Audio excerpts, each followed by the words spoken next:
that working?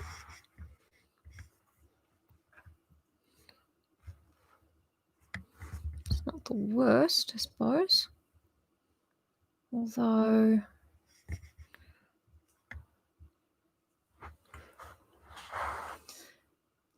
yeah, no, my face isn't blue. It's probably fine.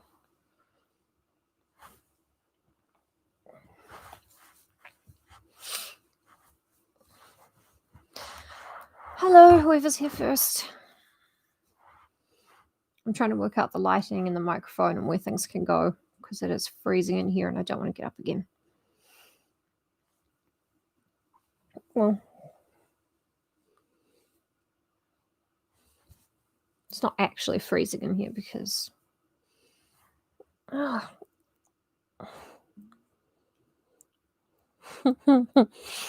was fine for a live stream, but... oh, hi, Jessie. It's okay for live streaming, but, you know, people who watch these in the future are going to be like, how long does she fuck around in the beginning trying to get the lights going and everything? A lot. And I guess I need like a tech assistant to do stuff while I just like come on here and read horrifyingly sexual sentences in Dracula's accent. Because that's my gift. Hey, Alex. How's it going? This is exciting, isn't it? We've got a whole new book. I'm a bear now, so that's cool. New Zealand is experiencing rapid, record-breaking coldnesses in temperature in such a way. I don't like it. So, Villette. My copy looks like this because I like to take it to the hot tub at the public pool. I like to read books there. I mean, not since... I guess everything's open again now that we're back in level 1 or whichever level of quarantine we're in, but yeah. You're going to be fine, Alex, because you know what? You got a friend who cares about you, who's reading you stories. I don't know who they are, but it's cool you're watching me till they turn up. That's such a pitiful joke. I was so tired. Okay, we're going to give a little bit of what is Villette about, kind of.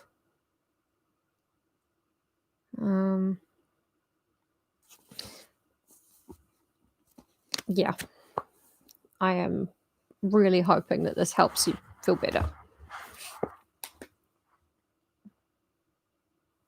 Nope.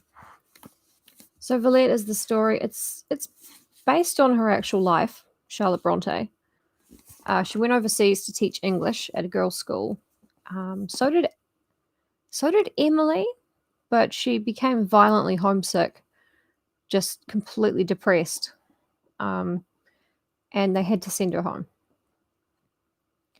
I can't remember if Anne Bronte did.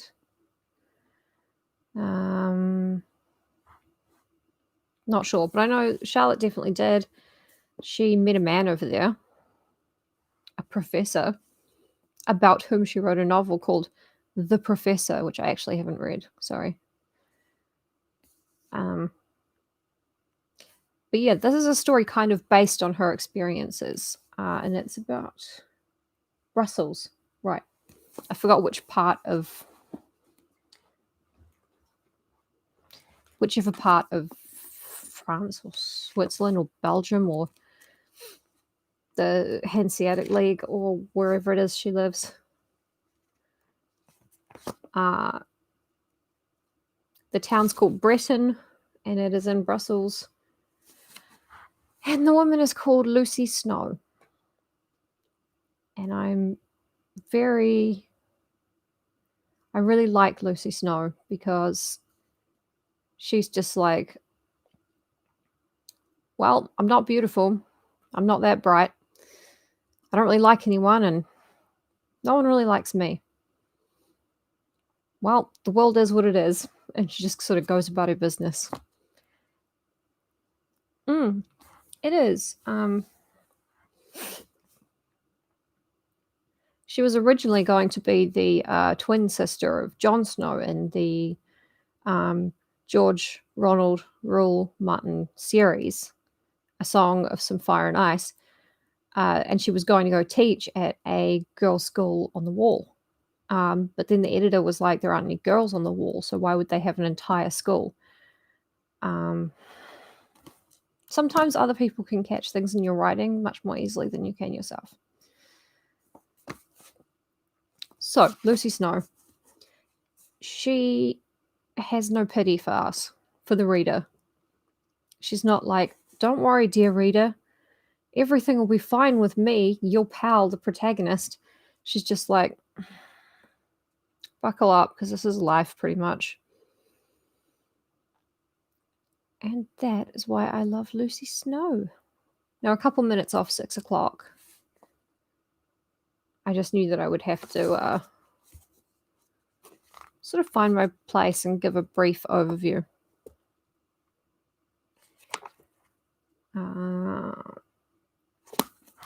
I don't know if any of you were here for live read nights last night and the night before, but that was some Chuck Tingle stories, and they were very, very fun to do. Danny, what's up? I'm just talking rubbish until the 10-minute mark. I'm cold.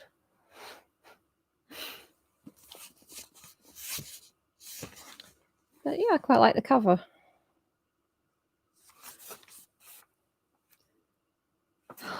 I want to get started, but I feel like it's not really fair.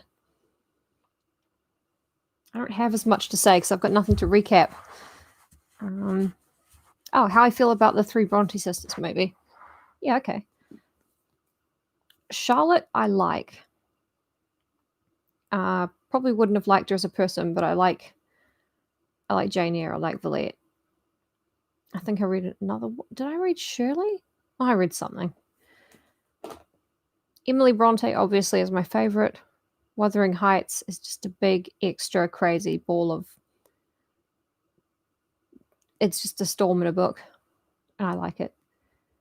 But Anne Bronte, writing The Tenant of Wildfell Hall, which I also read for it was a university paper on the Victorians.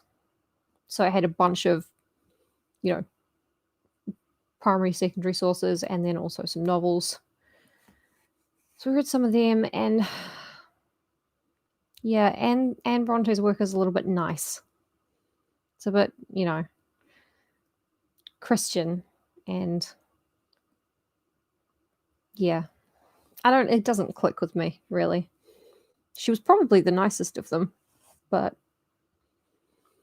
yeah, no offense to Anne Bronte. I'm sure that anything she wrote was better than anything Branwell wrote.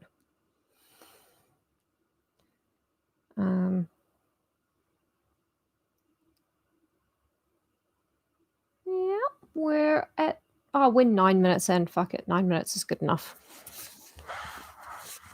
So welcome to part 1 of Villette by Charlotte Bronte, who outlived all of her sisters. How sad. Chapter 1, Breton. Having the bear's head on distracting? Because it's keeping me really warm. I'm keeping it on. My godmother lived in a handsome house. Oh, well done. Hey. You arrived right on the first sentence. Chapter 1, Breton. My godmother lived in a handsome house in the clean and ancient town of Breton. Her husband's family had been residents there for generations, and bore indeed the name of their birthplace, Breton of Breton. Whether by coincidence or because some remote ancestor had been a personage of sufficient importance to leave his name to the neighbourhood, I know not. When I was a girl, I went to Britain about twice a year, and well, I liked the visit. The house and its inmates specially suited me. The large, peaceful rooms, the well-arranged furniture, the clear, wide windows, the balcony outside looking down on a fine antique street where Sundays and holidays seemed always to abide. So quiet was its atmosphere, so clean its pavement. These things pleased me well. One child in a household of grown people is usually made very much of, and in a quiet way I was a good deal taken notice of by Mrs. Breton, who had been left a widow with one son before I knew her. Her husband, a physician, having died while she was yet a young and handsome woman. She was not young as I remember her, but she was still handsome, tall, well-made, and no dark for an Englishwoman. Charlotte, do better. Yet wearing always the clearness of health in her brunette cheeks, and its vivacity in a pair of fine, cheerful black eyes.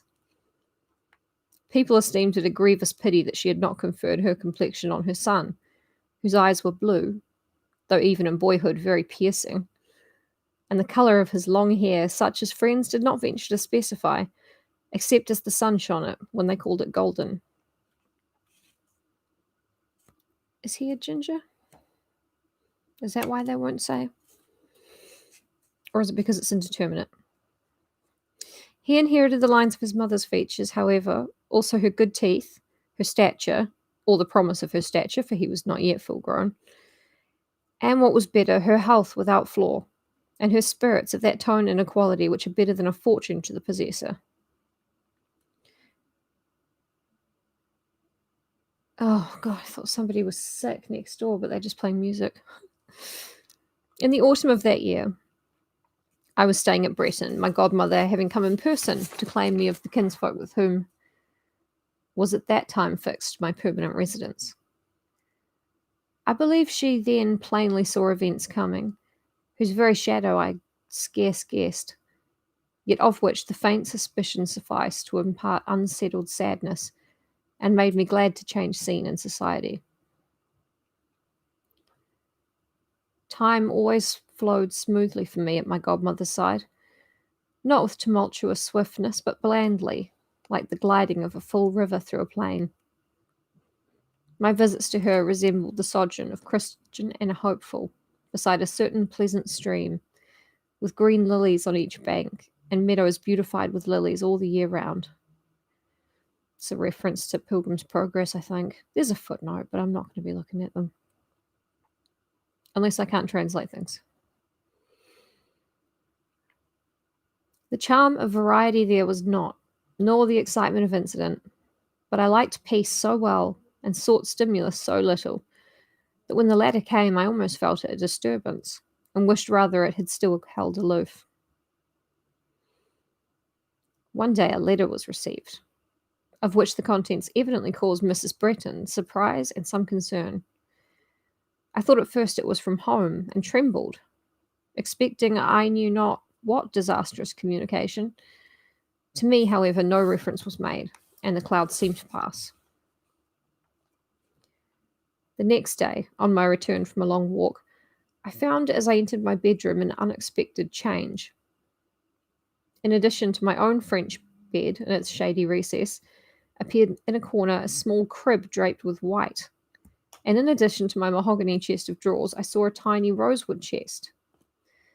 I stood still, gazed, and considered. Of what are these things the signs and tokens? I asked. The answer was obvious. A second guest is coming. Mrs. Breton expects other visitors. So even when she was little, Lucy was quite clever. On descending to dinner, explanations ensued. A little girl, I was told, would shortly be my companion, the daughter of a friend and distant relation of the late Dr. Breton's. This little girl, it was added, had recently lost her mother, though indeed, Mrs. Breton ere long subjoined, the loss was not so great as might first appear. Mrs. Home it seems was the name, had been a very pretty, but a giddy, careless woman who had neglected her child and disappointed and disheartened her husband. So far from congenial had the union proved that separation at last ensued, separation by mutual consent, not after any legal process. Soon after this event, the lady, having overexerted herself at a ball, caught cold, took a fever, and died after a very brief illness. Her husband, naturally a man of very sensitive feelings, and shocked inexpressibly by too sudden communication of the news, could hardly, it seems, now be persuaded but that some over-severity on his part, some deficiency in patience and indulgence, had contributed to hasten her end. He had brooded over this idea till his spirits were seriously affected. The medical men insisted on travelling being tried as a remedy, and meanwhile Mrs. Bretton had offered to take charge of his little girl. Let's not ball shame the mama. Charlotte's, I mean, I know it's not necessarily Charlotte Bronte, but a lot of her female characters are very critical of other women. I mean, her characters are critical of everybody, but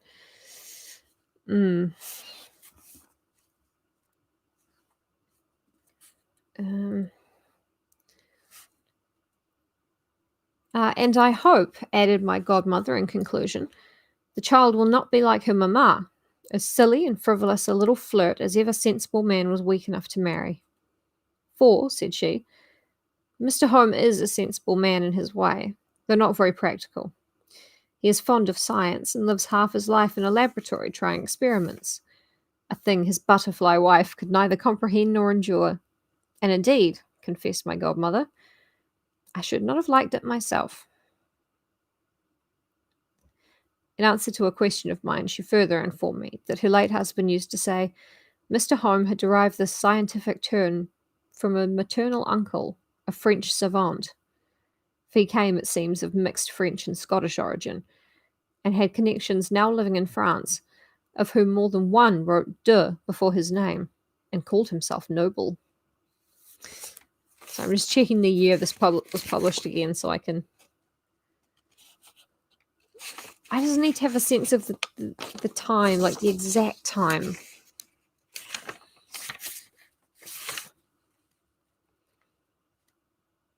It's not easy to find. Yeah, no, if it's not easy to find, then fuck it. That same evening at 9 o'clock, a servant was dispatched to meet the coach by which our little visitor was expected. Mrs. Bretton and I sat alone in the drawing-room, waiting her coming. John Graham Bretton being absent on a visit to one of his schoolfellows who lived in the country. My godmother read the evening paper while she waited. I sewed. It was a wet night. The rain lashed the panes, and the wind sounded angry and restless.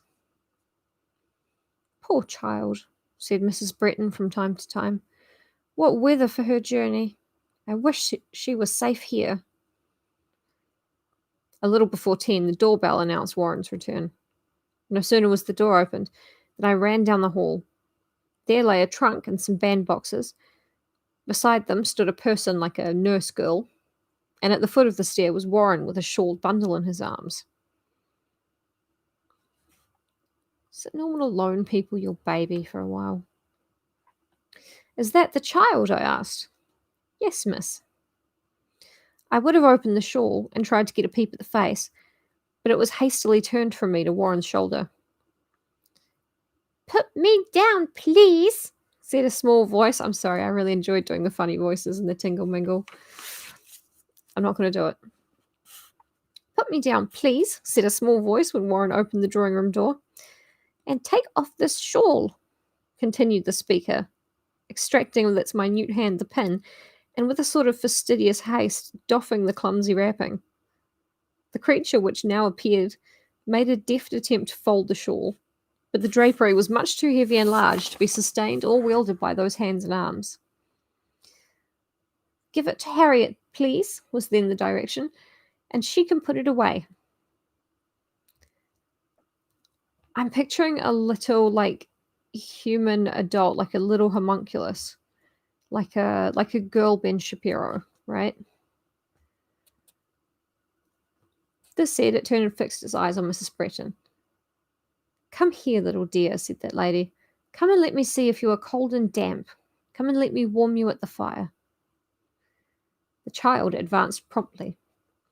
Relieved of her wrapping, she appeared exceedingly tiny, but was a neat, completely fashioned little figure, light, slight, and straight. Seated on my godmother's ample lap, she looked a mere doll. Her neck, delicate as wax, her head of silky curls increased, I thought, the resemblance.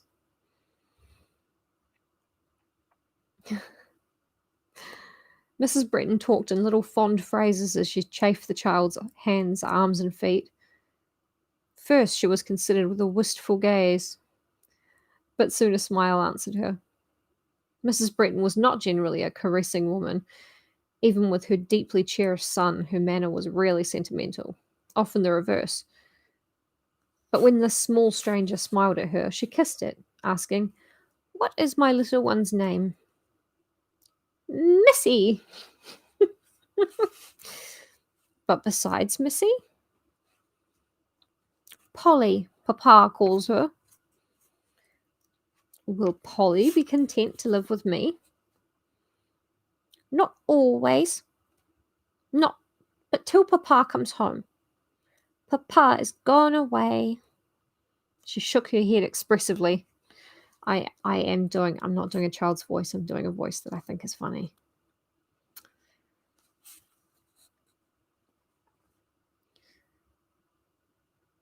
He will return to Polly or send for her." "Will he, ma'am? Do you know he will?" "I think so." "But Harriet thinks not, at least not for a long while. He is ill." Cursed Shapiro Monculus Dolly. "Yeah, I got a body pillow of Ben Shapiro and it turned up and it was just regular pillow size. It had memory foam though."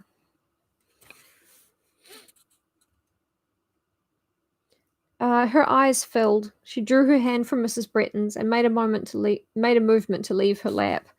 It was at first resisted, but she said, "Please, I wish to go. I can sit on a stool." She was allowed to slip down from the knee, and taking a footstool, she carried it into a corner where the shade was deep, and there seated herself. Mrs. Breton, though a commanding and in grave matters even peremptory woman, I've never been able to figure that out. Shapiro throw pillow. They're all absolute life size. You can dress them up in baby clothes. I mean, you can. You shouldn't.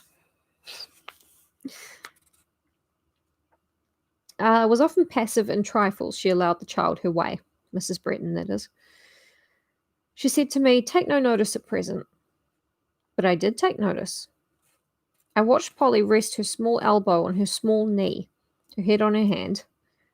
I observed her draw a square inch or two of pocket handkerchief from the doll pocket of her doll skirt, and then I heard her weep. Other children in grief or pain cry aloud, without shame or restraint, but this being wept. The tiniest occasional sniff testified to her emotion. Mrs. Breton did not hear it, which was quite as well. Ere long, a voice issuing from the corner demanded, "May the bell be rung for Harriet?"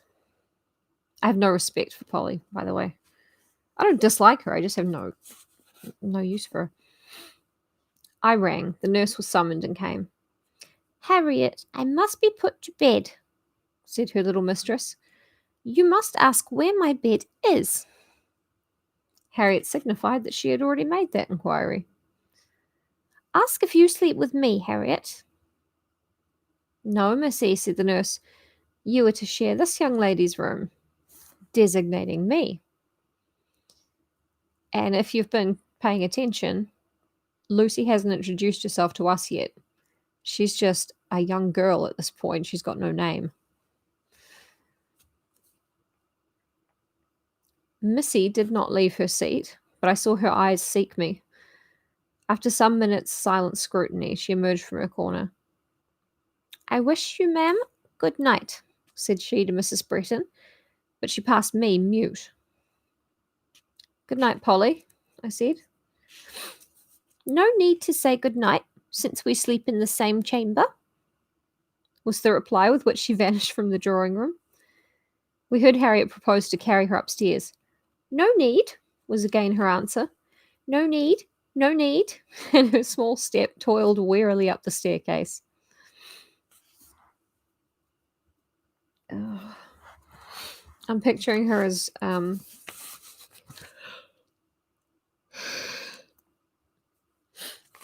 one of my nieces who had a tiny little precise accent because she didn't go to kinder yet and she watched a lot of Peppa Pig.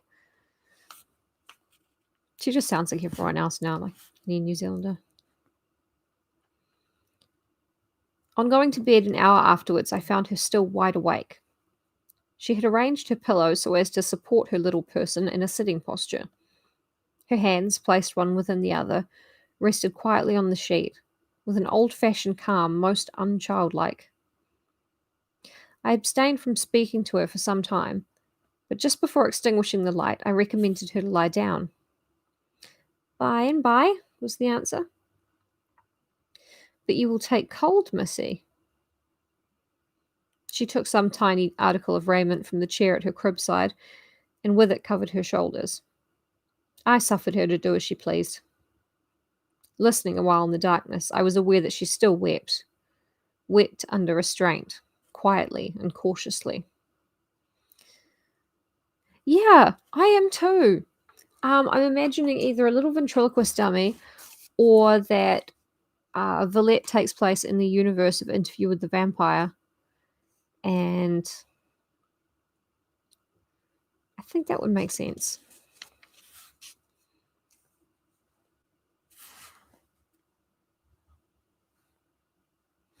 So I got to check for the cats because, record low temperatures and such.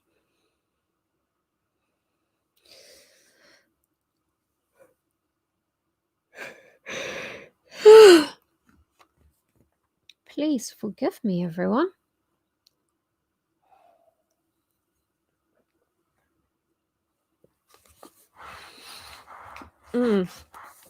She's either a little ventriloquist dummy or an automaton or a vampire. On awaking with daylight, a trickling of water caught my ear. Behold, there she was, risen and mounted on a stool near the washstand, with pains and difficulty inclining the ewer, which she could not lift, so as to pour its contents into the basin. It was curious to watch her as she washed and dressed, so small, busy, and noiseless. Evidently, she was little accustomed to perform her own toilet, which here means getting ready, getting dressed,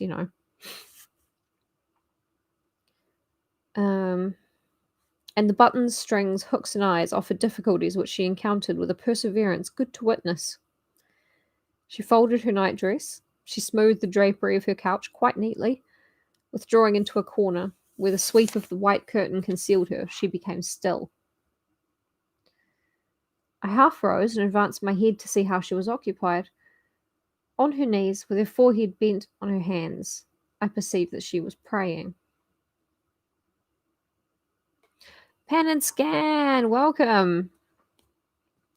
All you missed is that our narrator, who has not yet told us her name, is staying with her godmother in a flashback in a town called village called Breton in Brussels, somewhere in Brussels. And that her godmother has just taken in this bizarre, small, tiny, robotic child called Polly. Her nurse tapped at the door. She started up. I am dressed, Harriet, said she. I have dressed myself, but I do not feel neat. Make me neat. Thank you. It's freezing here. I'm kind of doing I'm kind of doing my niece's voice before she went to kindy. Why did you dress yourself, Missy? Hush. Speak low, Harriet, for fear of waking the girl. Meaning me, who now lay with my eyes shut.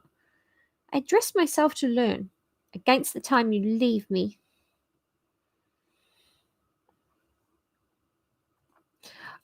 No, that is a common misconception that the Brontes didn't do space opera.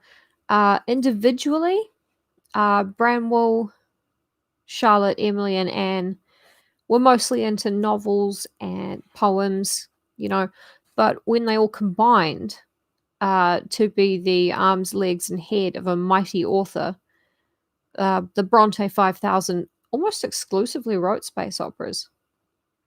It's not a thing many people know about, actually. Well, not only me and 6 other people now. I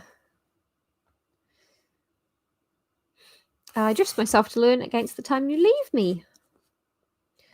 Do you want me to go?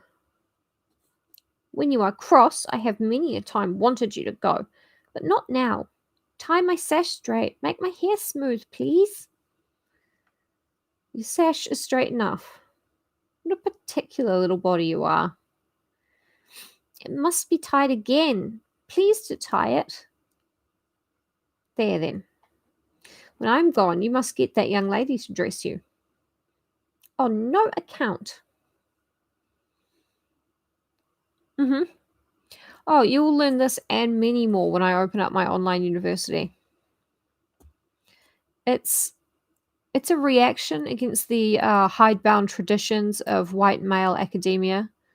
When we study a text, when we study a time period, when we study a social revolution, we don't go to the library, right? We don't listen to people who think they know things about it, right? What we do is we sort of think about it, but not really. And then a few hours later, someone asks us, and we just say the first thing that comes into our head. And that is how you tap into the Akashic Records, which is where all of human experience is stored by aliens, or I think aliens are unlikely, personally. But you never can tell, can you? Oh, you can have one, yeah. I think that I've shared enough wisdom with you to make you qualify instantly. Brochure. Think about it for a while and then go to the first place you think of. There might be one there. You really just got to go with your instincts and your knowledge and genetic memory, which is real. Into the frog pond. The internet's turning the frickin' frog smart.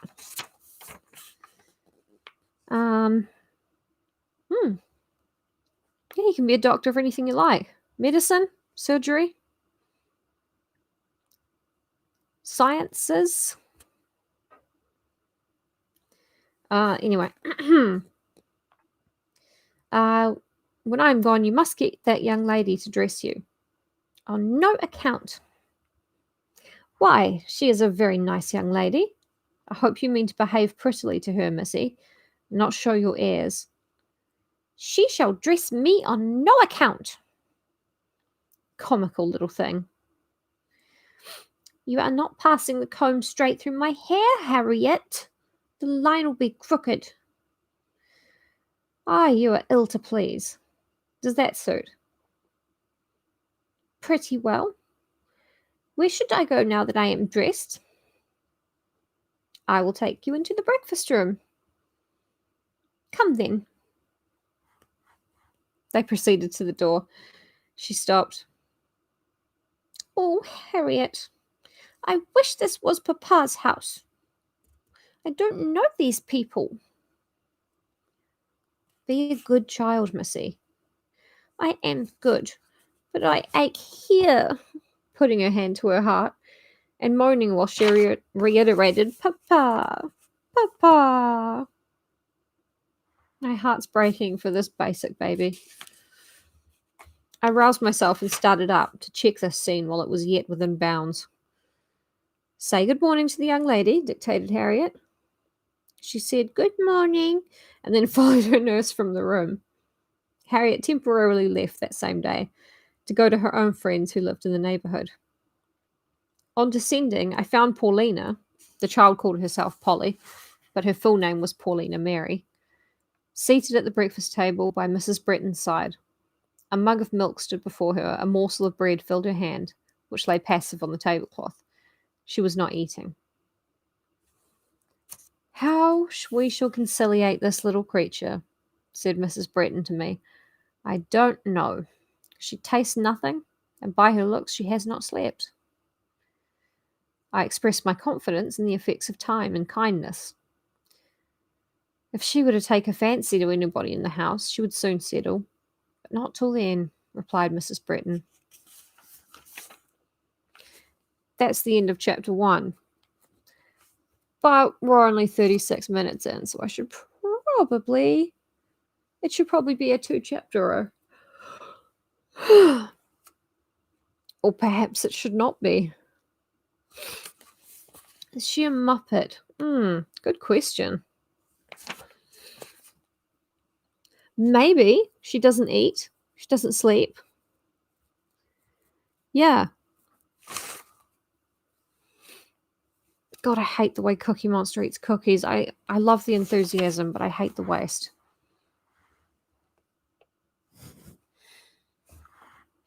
Sorry, record-breaking cold temperatures mean that I'm checking for the cats more often. Hang on, let me see. Oh, it's a very short chapter. Okay. Let's just go straight into chapter 2. Paulina. Lucy hasn't mentioned her own name yet at all. Some days elapsed, and it appeared that she was not likely to take much of a fancy to anybody in the house. She was not exactly naughty or willful. She was far from disobedient, but an object less conducive to comfort, to tranquillity even, than she presented, it was scarcely possible to have before one's eyes. She moped. No grown person could have performed that uncheering business better. No furrowed face of adult exile, longing for Europe at Europe's antipodes, ever bore more legibly the signs of homesickness than did her infant visage. She seemed growing old and unearthly. She's a changeling. Polly Pocket's a changeling. She seemed growing old and unearthly. I, Lucy Snow, finally, plead guiltless of that curse, an overheated and discursive imagination. But whenever, opening a room door, I found her seated in a corner, alone, her head on her pygmy hand, that room seemed to me not inhabited, but haunted. Yeah, she might be the first creepy child in literature. She won't be. It's probably Mordred.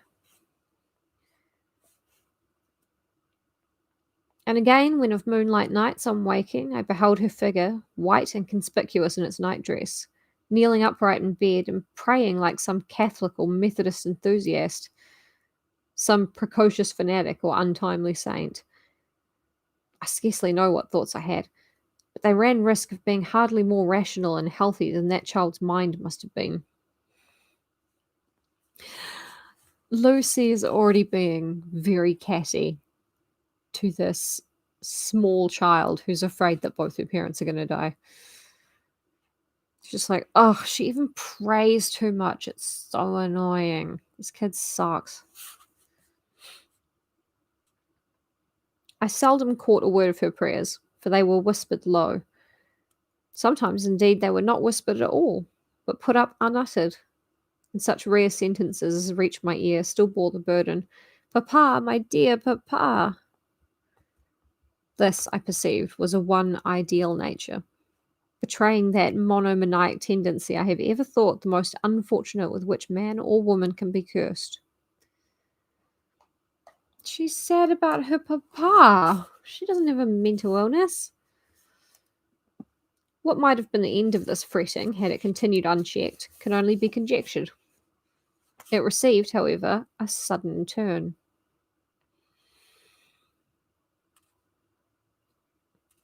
One afternoon, Mrs. Bretton, coaxing her from her usual station in a corner, had lifted her into the window seat, and by way of occupying her attention, told her to watch the passengers and count how many ladies should go down the street at a given time. She had sat listlessly, hardly looking and not counting, when, my eye being fixed on hers, I witnessed in its iridescent pupil a startling transfiguration. These sudden, dangerous natures, sensitive as they are called, offer many a curious spectacle to those whom a cooler temperament has secured from participation in their angular vagaries. The fixed and heavy gaze swam, trembled, then glittered in fire. The small overcast brow cleared. The trivial and dejected features lit up, the sad countenance vanished, and in its place appeared a sudden eagerness, an intense expectancy. "It is," were her words. Like a bird or a shaft or any other swift thing, she was gone from the room. How she got the house door open, I cannot tell. Probably it might be ajar. Perhaps Warren was in the way and obeyed her behest, which would be impetuous enough. I, watching calmly from the window, saw her in her black frock and tiny braided apron, to pinafores she had an antipathy, dart half the length of the street, and as I was on the point of turning and quietly announcing to Mrs. Bretton that the child was run out mad and ought instantly to be pursued, I saw her caught up and wrapped at once from my cool observation and from the wandering from the wondering stare of the passengers. A gentleman had done this good turn, and now, covering her with his cloak, advanced to restore her to the house whence he had seen her issue. Sorry, I keep getting words wrong, but, I'm tired and I keep looking down, which makes my eyes think it's time to close. But it's not.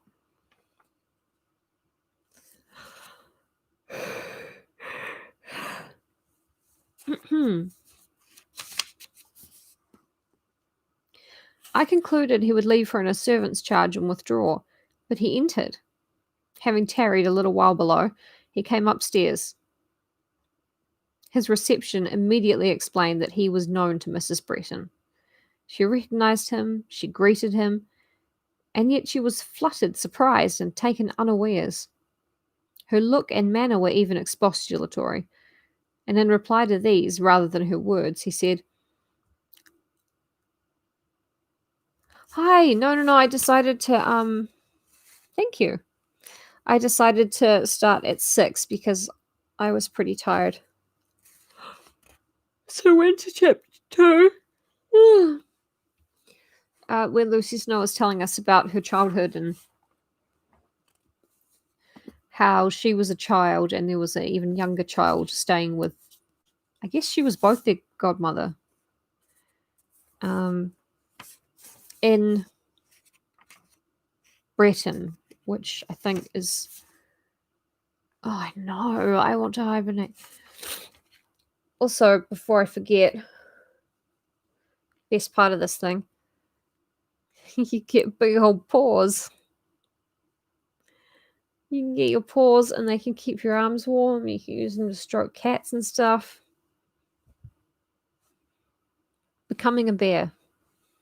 Probably the wisest thing I ever did. He said, "I could not help it, madam. I found it impossible to leave the country without seeing with my own eyes how she settled." "But you will unsettle her." "I hope not. And how is papa's little Polly?" Polly is the baby who is also a robot and a vampire, possibly. We're not sure. This question he addressed to Paulina as he sat down and placed her gently on the ground before him. "How is Polly's papa?" was the reply as she leaned on his knee and gazed up into his face. It was not a noisy, not a wordy scene. For that I was thankful. But it was a scene of feeling too brimful, and which, because the cup did not foam up high or furiously overflow, only oppressed one the more. On all occasions of vehement, unrestrained expansion, a sense of disdain or ridicule comes to the weary spectator's relief. Whereas I have ever felt most burdensome that sort of sensibility which bends of its own will, a giant slave under the sway of good sense.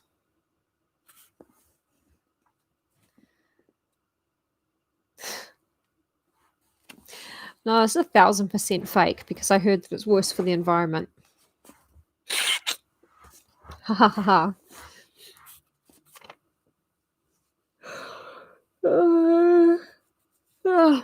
Unbearable. I'm having a whale of a time.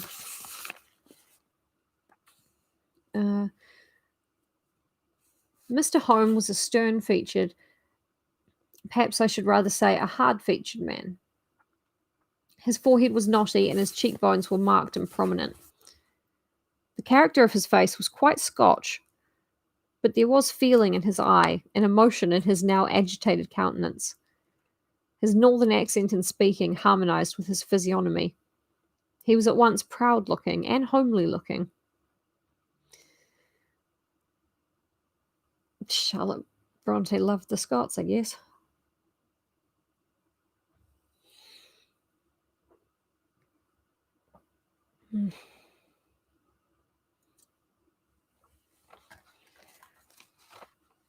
Yeah, no, I got it from a farrier. It's a real horse. Stupid joke. I should go to bed. I shouldn't be doing this. He laid his hand on the child's uplifted head. She said, "Kiss Polly." And he kissed her. I wished you would utter some hysterical cry so that I might get relief and be at ease. She made wonderfully little noise. She seemed to have got what she wanted. All she wanted. And to be in a trance of content. Neither in mien nor features was this creature like her sire, and yet she was of his strain. Her mind had been filled from his, as the cup from the flagon.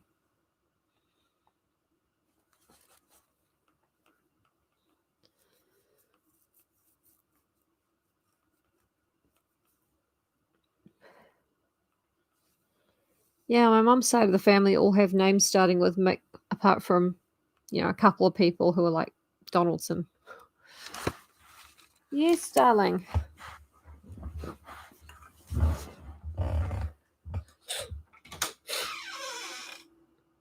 on then.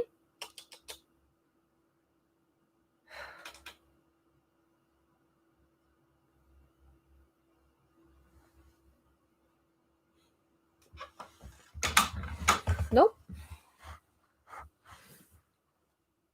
Someone out there's yelling at me but won't come in. Doesn't matter. Probably got something for me. I know. Maybe they just wanted me to feel cold. Like, hey, make her open the door. Ha, cold. Cold much? Your owner's so cold. There you are. Yes, you're coming in now. Good girl. Flora? Yeah, no. Just checking she doesn't have anything in her mouth. It is the law. Yes.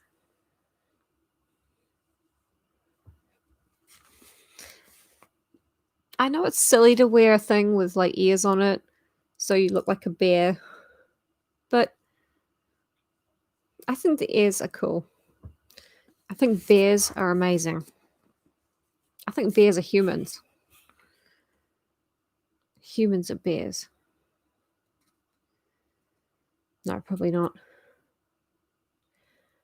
Indisputably, Mr. Home owned manly self-control, however he might secretly feel on some matters. Polly, he said, looking down on this little girl, go into the hall. You'll see Papa's greatcoat lying on her chair. Put your hands into the pockets and you will find a pocket handkerchief. Bring it to me.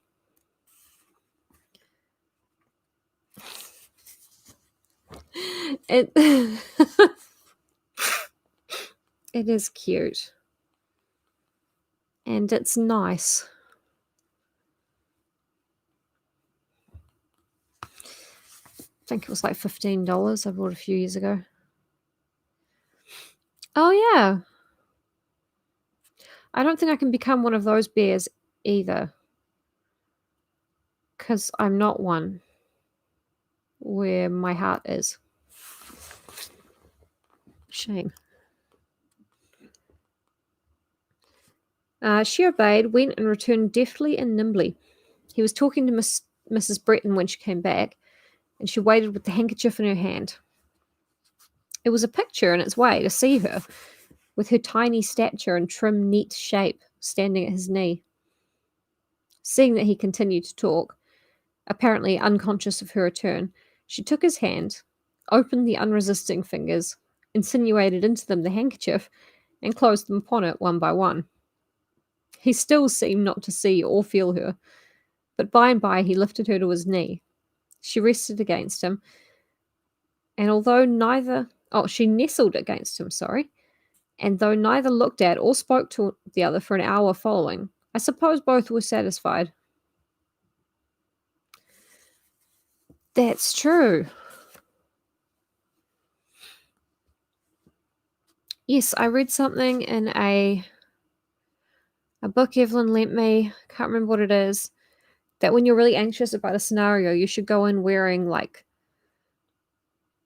fabric that is interesting to touch, like velvet or fur or, very, very soft wool or leather or, something that's interesting to touch so you can kind of ground yourself in a sensory kind of way.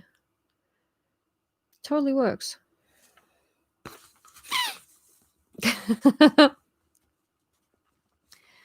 Yeah. Awesome. During tea, the minute things, movements, and behaviour gave, as usual, full occupation to the eye. First, she directed Warren as he placed the chairs. Put Papa's chair here, and mine near it, between Papa and Mrs. Bretton. I must hand him his tea.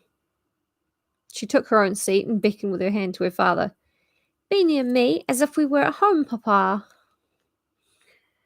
Again, she intercepted his cup in passing, and would stir the sugar and put in the cream herself. I always did it for you at home, Papa. Nobody could do it as well, not even your own self. Which makes me laugh every time, because my dad told me the same thing when I was old enough to make coffee. You're like, oh, you're gonna make me a cup of coffee? I'm like, yeah, I can get up, I can make a cup of coffee. What do you want in it? And I'll bring it back to me and you go, oh, that's a fantastic cup of coffee.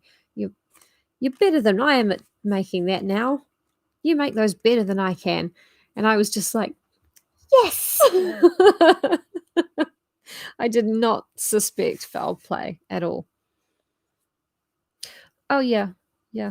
Evelyn has a fascinating mind and the soul of an angel, but like not the real Bible angels, a nice one.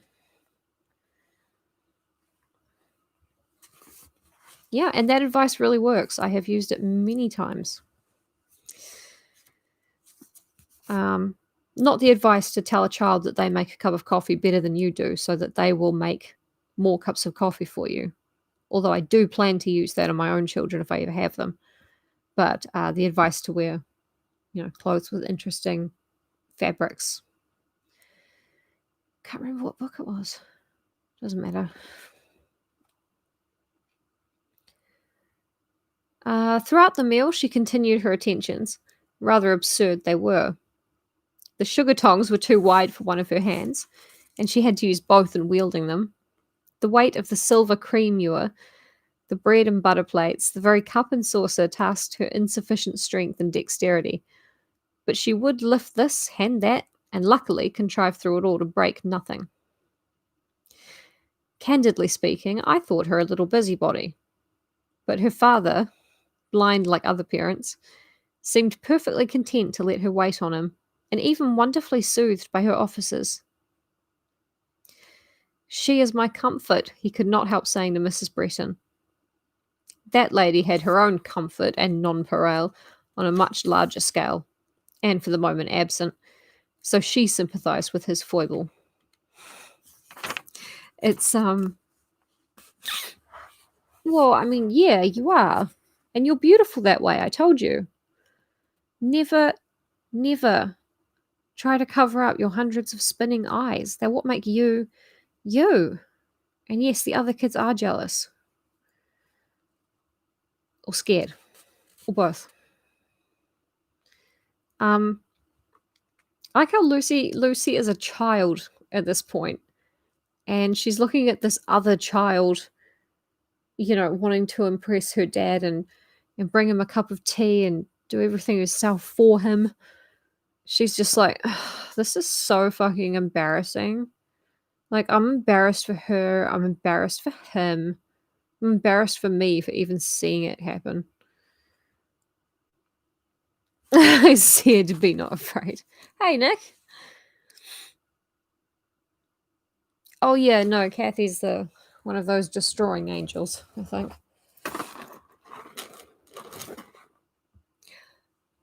We're into the second chapter, so we'll,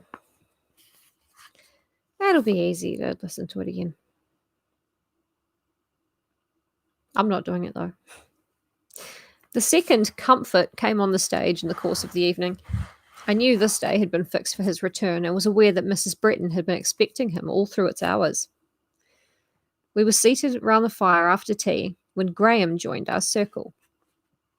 I should rather say broke it up, for of course his arrival made a bustle, and then, as Mr. Graham was fasting, there was refreshment to be provided. He and Mr. Home met as old acquaintance. Of the little girl he took no notice for a time.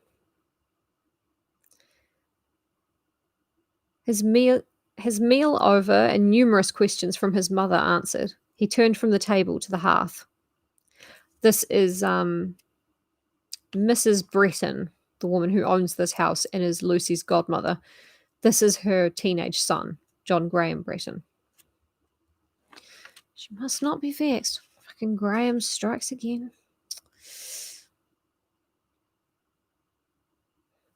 Are you coming up, my love? Oh, no, you're not. Well, fine.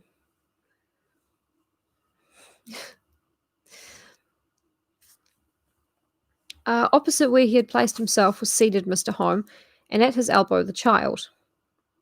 When I say child, I use an inappropriate and undescriptive term, a term suggesting any picture other than that of the demure little person in a morning frock and white chemisette that might just have fitted a good-sized doll, perched now on a high chair beside a stand, whereon was her toy workbox of white varnished wood, and holding in her hands a shred of a handkerchief, which she was professing to hem, and at which she bored perseveringly with a needle, that in her fingers seemed almost a skewer, pricking herself ever and anon, marking the cambric with a track of minute red dots, occasionally starting when the perverse weapon, swerving from her control, inflicted a deeper stab than usual, but still silent, diligent, absorbed, womanly. I've no idea how old Polly is supposed to be. She sleeps in a crib and people call her baby, but she can also do needlework. It's all rather confusing, really. Is that Niobe? Is that her eye, or am I seeing something else? No, that's not her. Yes, it is. That is her. She sucks at it, yeah. Yeah, but she's playing grown up, really. Come on, sweetie.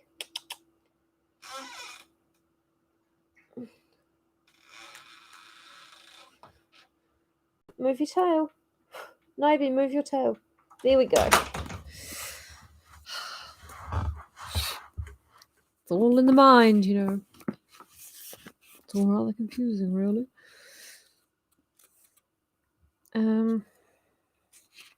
Graham was at that time a handsome, faithless-looking youth of 16. I say faithless-looking, not because he was really of a very perfidious disposition, but because the epithet strikes me as proper to describe the fair Celtic, not Saxon, character of his good looks. His waved, light auburn hair, his supple symmetry, his smile frequent and destitute neither of fascination nor of subtlety, in no bad sense. A spoiled, whimsical boy he was in those days.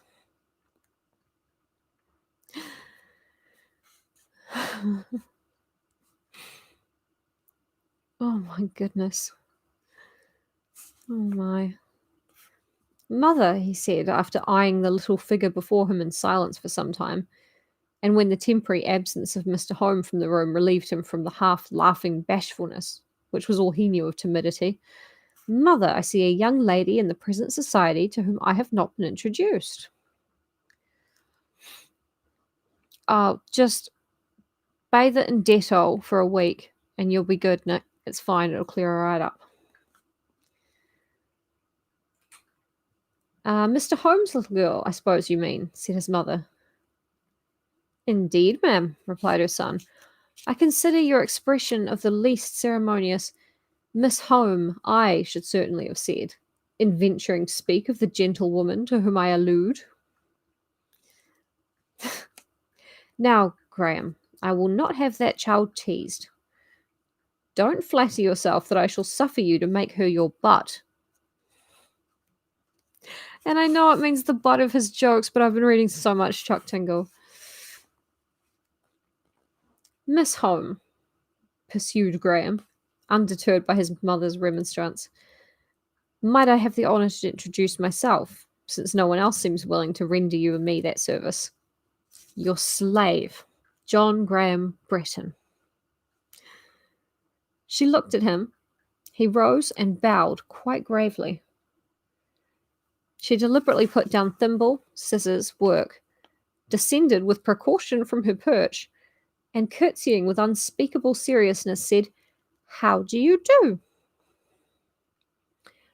I have the honour to be in fair health, only in some measure fatigued with a hurried journey.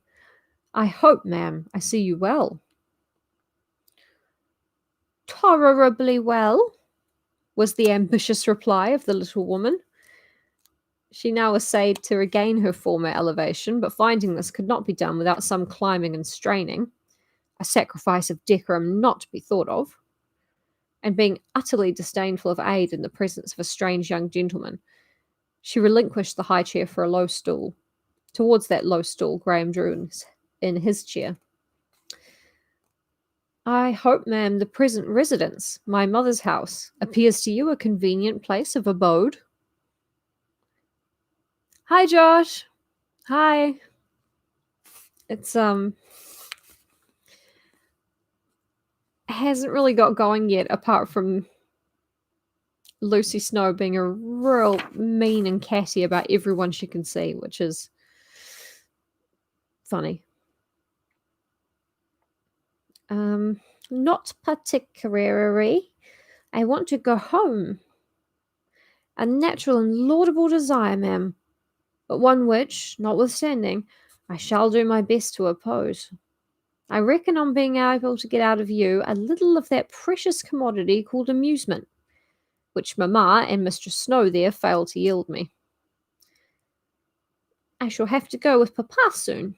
I shall not stay long at your mother's. Yes, you will stay with me, I am sure. I have a pony on which you shall ride, and no end of books with pictures to show you. Are you going to live here now? I always call you Pan and Scan because I can't remember names. The more Joshes in your live stream, the better. It's good luck. Are you going to live here now? I am. Does that please you? Do you like me? No. Why? I think you queer. Which, we all remember, meant something else. My face, ma'am? Your face and all about you. You have long red hair. Auburn hair, if you please. Mamma calls it auburn, or golden, and so do all her friends. But even with my long red hair, and he waved his mane with a sort of triumph, tawny he himself well knew that it was, and he was proud of the leonine hue. I cannot possibly be queerer than is your ladyship. You call me queer? Certainly. After a pause, I think I shall go to bed. A little thing like you should have been in bed many hours since, but you probably sat up in the expectation of seeing me. No, indeed. You certainly wished to enjoy the pleasure of my society. You knew I was coming home and would wait to have a look at me. I sat up for Papa, and not for you. That's right, isn't it, Flora? Very good, Miss Home. I am going to be a favourite. Preferred before Papa soon, I dare say. Flora, my love, could you possibly not show the only part of you that isn't adorable? There you go. Oh, I'm nearly at the end of the chapter and she's... Oh, thank you. Oh, she had to jump down to hiss at Niobe.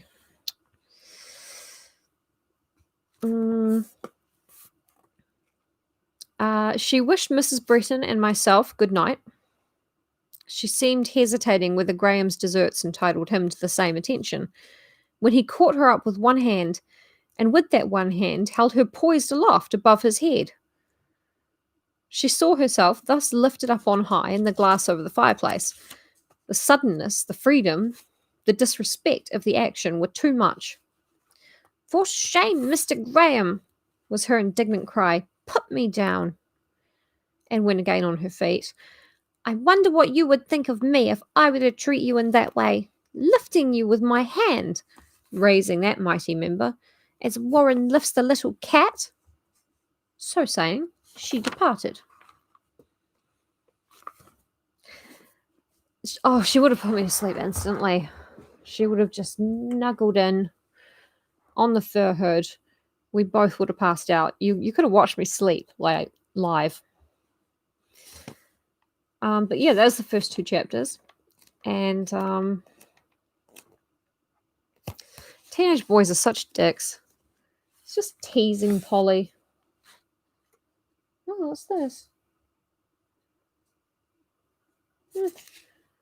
It's an airplane ticket from probably a few years ago. Interesting.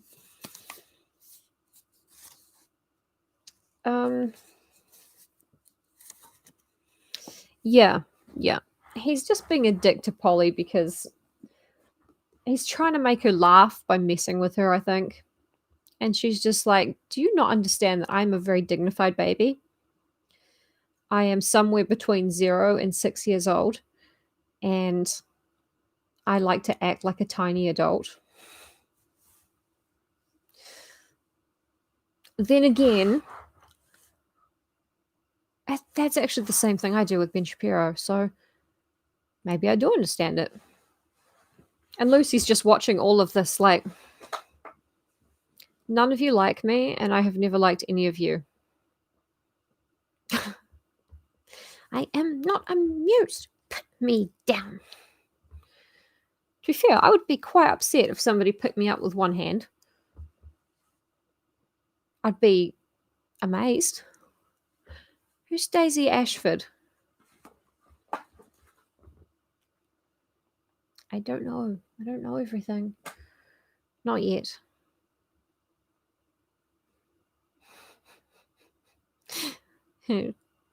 Flora and Niobe are both just like looking at me. Or they're looking at the light. I can't tell.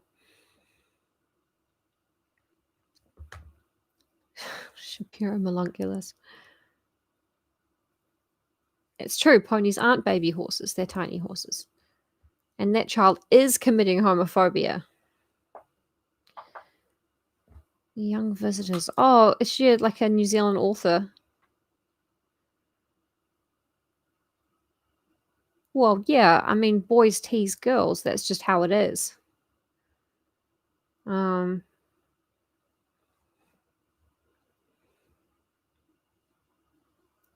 But, you know, if you say something about how a boy wasn't very good at hockey that day, him and his mates might actually trap you underneath the adventure playground and you just won't be able to get out. And then maybe when you're older, you get a little bit of claustrophobia and you can't do escape rooms with your friends. So you actually save money. All right. These cats were made for feeding. That's what they believe. I have to back them up. So, oh, yes. I have heard of her. I have. I was thinking of Kiwi writers for some reason. You're welcome, Danny. I think, no, Nick Farrar doesn't know me, although I saw him on TV when I was a small child because everyone in New Zealand is connected in some way. Yeah, Meridy's American. And I think that's everyone, isn't it? But you guys would know me. Like, you know what I look like and everything. She's got the little catnip mouse. Okay, I gotta get up and feed them. But they do. They starve. They need me. Naiby's going nuts with the catnip mouse right under the chair that Flora's sitting on. Okay.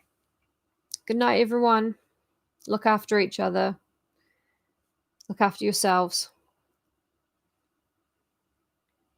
Thank you. They are very deeply weird people, and I love them. Just like I love all of my followers who are all my boyfriends. Or girlfriends if they really hate the word boyfriend.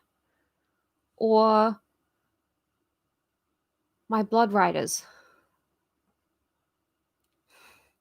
All right. Good night, everyone. Sleep well. See you tomorrow.